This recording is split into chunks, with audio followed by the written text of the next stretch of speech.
নমস্কার, good evening, আদাব। আশা করি সবাই সুস্থ আছো, ভালো আছো। ইটালি ভ্রমণের দ্বিতীয় দিনেই আমরা সকালবেলায় ঘুম থেকে উঠে ব্রেকফাস্ট করে পৌঁছে গেছি পৃথিবীর সপ্তম আশ্চর্য দেখতে, মানে কলোসিয়ামের কাছে। এখান থেকে আমরা বাসে করে মাত্র 10 মিনিটে আমরা পৌঁছে গেছি পৃথিবীর সবথেকে ছোট দেশ ভাটিকান সিটিতে।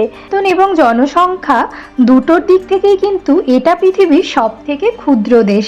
এর জনসংখ্যা মাত্র 764 জন। এখানে রয়েছে পৃথিবীর সবথেকে ছোট রেল লাইন, যার দৈর্ঘ্য মাত্র 300 মিটার, এবং এই পুরো দেশটা দৈর্ঘ্য কিন্তু 1/2 কিলোমিটারের থেকেও কম। কিন্তু এমন একটা দেশ যেটা অন্য একটা দেশের রাজধানীর মধ্যে অবস্থিত, কিন্তু সম্পূর্ণ একটি স্বাধীন দেশ।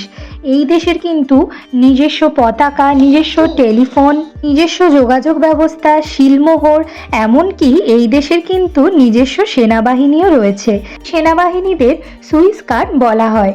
এই ধর্মভিত্তিক রাষ্ট্রটি ক্যাথলিক গির্জার সদর দপ্তর বলা যেতে পারে, এবং এখানকার রাষ্ট্রপ্রধান পোপ ফ্রান্সিস এখানকার 266তম পোপ, এবং তার অধীনেই কিন্তু পৃথিবী জুড়ে সমস্ত ক্যাথলিক চার্চগুলি পরিচালিত হয়।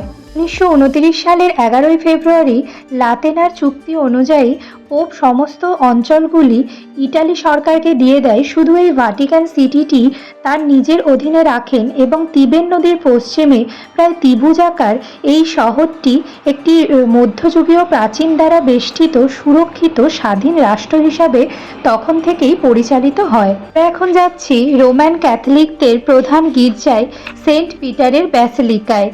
এখানে কিন্তু প্রত্যেক রবিবার একটি নির্দিষ্ট সময় প্রার্থনা করা হয়, যেই সময় ট্যুরিস্টদের এখানে প্রবেশ নিষিদ্ধ থাকে। তারপরে এর দরজা খুলে দেওয়া হয় সাধারণ মানুষের জন্য। এখানে প্রবেশের জন্য কোনো আলাদা করে টিকিট কাটতে হয় না।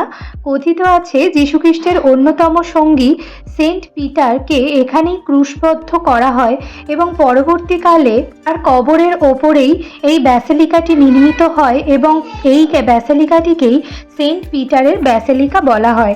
এই সবথেকে ক্ষুদ্রতম দেশ হওয়ার সাথে সাথে কিন্তু ভাটিকান সিটি খ্রিস্টানদের একটি পবিত্র স্থান হিসাবেও মানা হয়ে থাকে।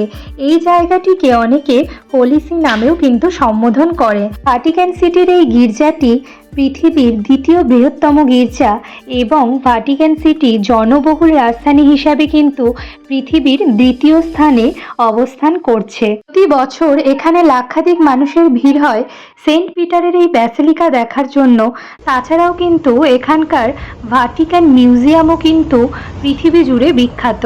এটি দেখার জন্য কিন্তু পর্যটকদের ভিড় হয়ে থাকে।